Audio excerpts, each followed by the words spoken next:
So everything that we ever talk about is about helping you to realize that you are always the new expanded version, and when you are moving in the direction of that new and expanded version, you feel good, and when you're not, you don't feel good. In other words, allowing who you are to be or resisting who you are to be, letting yourself be the expanded version of you or holding back from it in some way. And you know, every emotion you feel, every single one, whether you call it joy, whether you call it despair, whether you call it hope, whether you call it doubt, whether you call it love, whether you call it hate, every emotion that you or anybody else feels is about your closing the gap between who you are or you're widening the gap between who you are. Every emotion is about that. What a wonderful guidance system you were born with. Because your guidance is letting you know in every moment whether you're keeping up with you. Nowadays, most of you have navigational systems in your vehicles. Jerry and Esther have 4 different kinds now. And all of them operate on the same premise, where the system knows where they are and they program their desired destination in, and then the system gives them a visual and verbal description of how to get from where they are to where they desire to be. The system never says to them, "Where have you been? What took you so long? Why are you there?" Never once have any of them said to Jerry and Esther, "You asked yesterday and you didn't follow our advice, so we're not giving you any more." It's just a straightforward system based upon 2 relationships. Where are you in relationship with where you want to be? And we want you to understand that your guidance system is so much the same in that it has 2 vibrational relationships. Where am I right now, by virtue of what I'm giving my attention to and by what drum I'm beating? Where am I in relationship to who I have become? And we want you to remember that the way you feel and all of your enlightenment, expansion, joyous beingness is not based upon what anybody else is doing. It's all about what you're doing in relationship with what your life has caused you to become. And so you have the power to come into alignment with who you are, no matter what, unconditionally.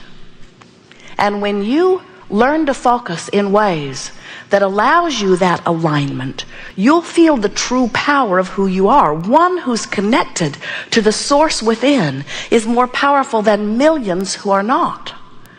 So when you come to care about how you feel, and you begin to pick your way through life, through thoughts, through experiences, through television channels, through food buffets, through relationships, as you pick your way through, caring about how you feel as you focus, and you train yourself to keep focusing into something that feels a little better and a little better and a little better and a little better until you train yourself to see your world through the eyes of Source, then you will begin to live your life as you intended when you came forth into this physical body.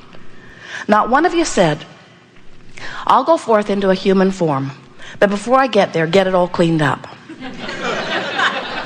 And then I'll be born into a feathered nest where all I have to do is just look around and feel good."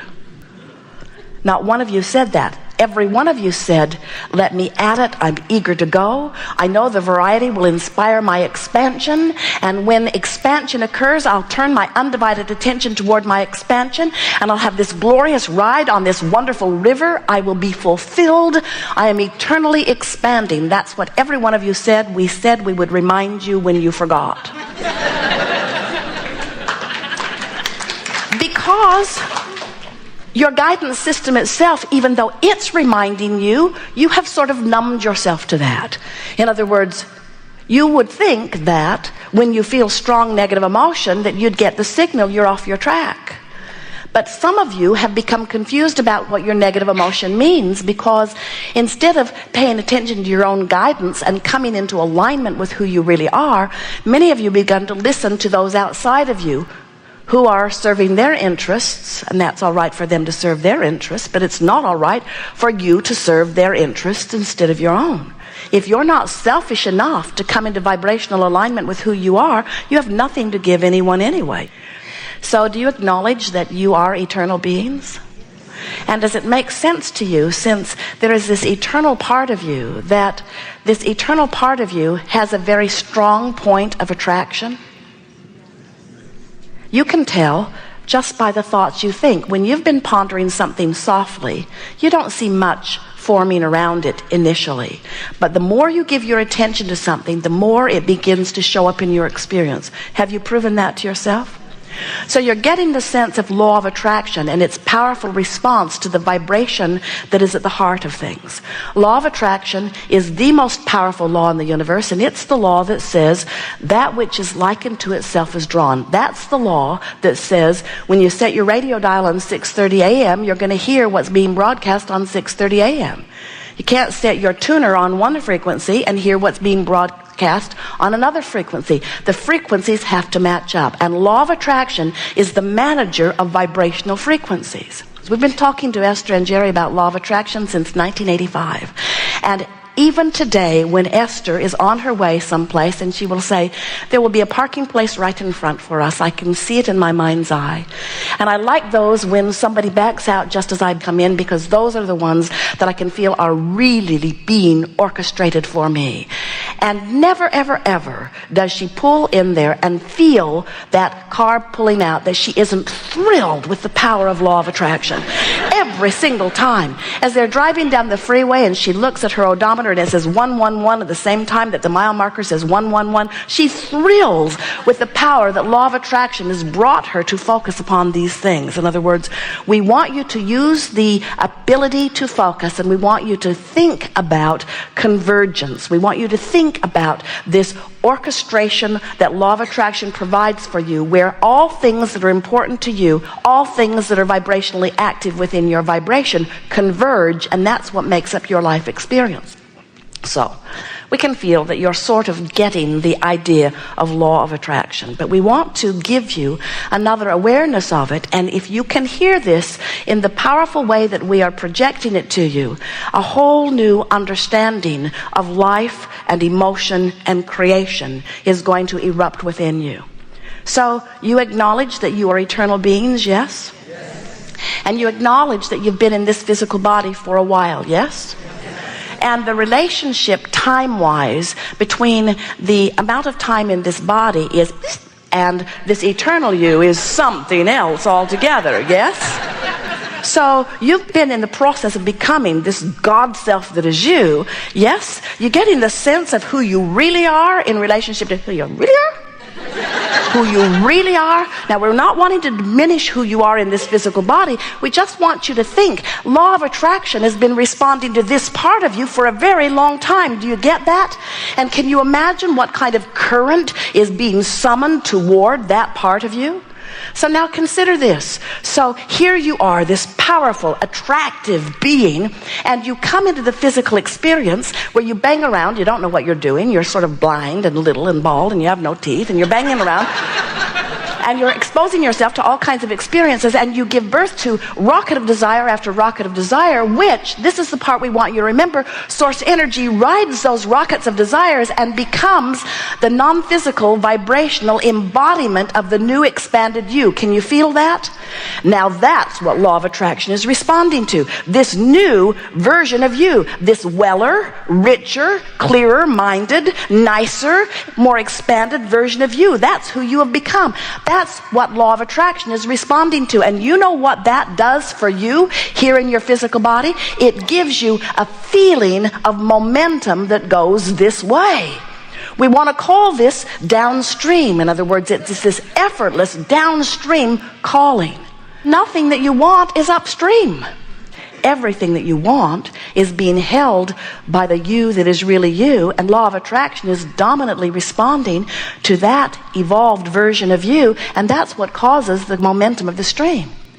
So when you get that and you begin choosing thoughts that let you move in the direction of who you really are, you feel wonderful. And when you choose thoughts that do not let you move in the direction of who you are, you don't feel so good. So downstream is closing the gap between you and you. Upstream is widening the gap between you and you. And everything about your emotions is letting you know about that. We want to help you to find more and more downstream statements. We want you to realize that while we're all the time crowing about love and appreciation and joy and alignment, which is where you perceive your freedom and empowerment, and we are not proponents at all of despair and fear and disempowerment, we want you to know that if you're over there in despair, you can't all of a sudden jump over here to appreciation. It's not possible. The frequencies are too far apart.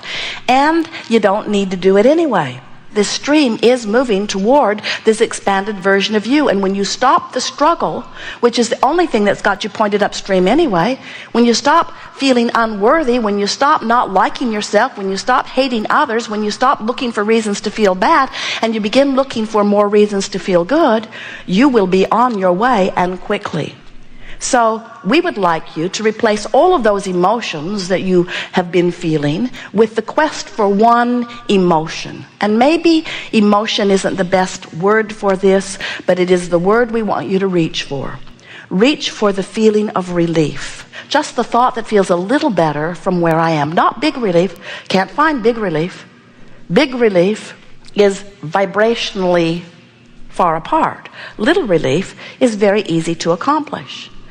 As Jerry and Esther are romping across the nation, they drove for 3 days from Colorado over here in the last 3 days, the monster bus.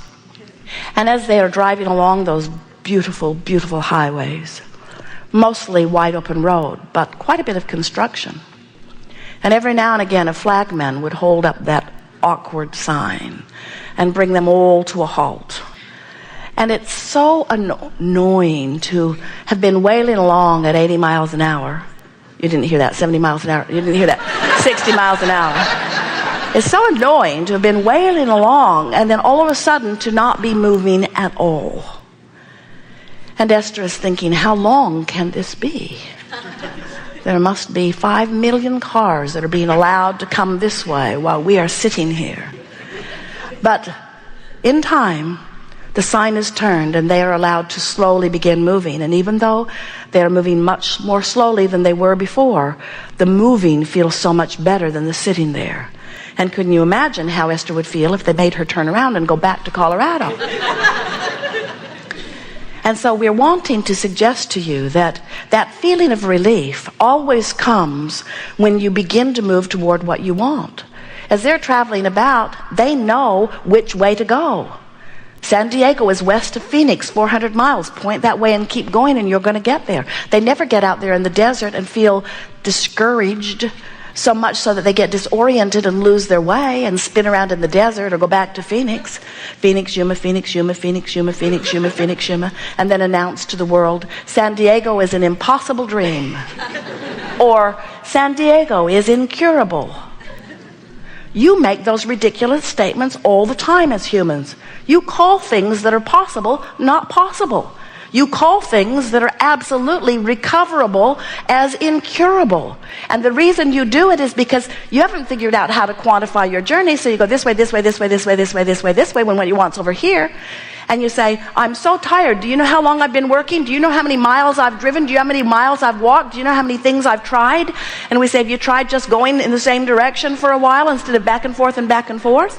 You've got to figure out how to quantify your journeys. You've got to figure out where what you want is downstream, and you've got to figure out how to keep moving consistently in the direction of what you want. And we're here to tell you that the way you quantify your journey is by using your guidance system, which is in your belly, which is in your gut, which says if it feels a little better, you're moving in the direction of what you want. If it feels a little worse, you've taken a detour in the opposite direction.